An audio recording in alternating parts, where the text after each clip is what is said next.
আলাইকুম। জুমা মুবারক প্রিয় ভাইয়েরা, নামাজ পড়ে বাড়লাম, আল্লাহর রহমত শুরু হইলো। মাশাআল্লাহ, দেন বৃষ্টি বৃষ্টি পড়তাছে, মাশাআল্লাহ, আল্লাহর রহমত পড়তাছে।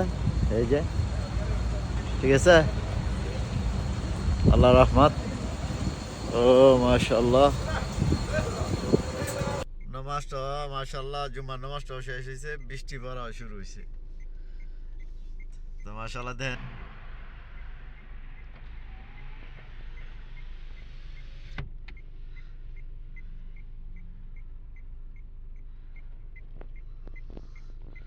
আকাশের কি অবস্থা। আসসালামু আলাইকুম, ইয়ামের জুমা, ইনশাআল্লাহ খায়ের। ও আজকে আরো বৃষ্টি হয়েছিল, মাশাআল্লাহ, বরকতের দিন, রহমতের দিন। তো এই যে আপনার কোন ভাই শোরুম বালা চিনেন না হলো, তা এত ঘন ঘন ভিডিও দিই, 27 বছর ধরে এখানে 28 বছর পড়ছি। তারপরেও যদি ভাই বাদার না চিনেন, এই যে ইবনে খলিল রোড, কারফিস, আমাদের মারাদার, এই যে আপনাদের খেজুর গাছ ভাইরাল করা। তো চলে আসবেন ইনশাল্লাহ দিনের 3টাতে, রাতের 11 পর্যন্ত। Come to শিবমার।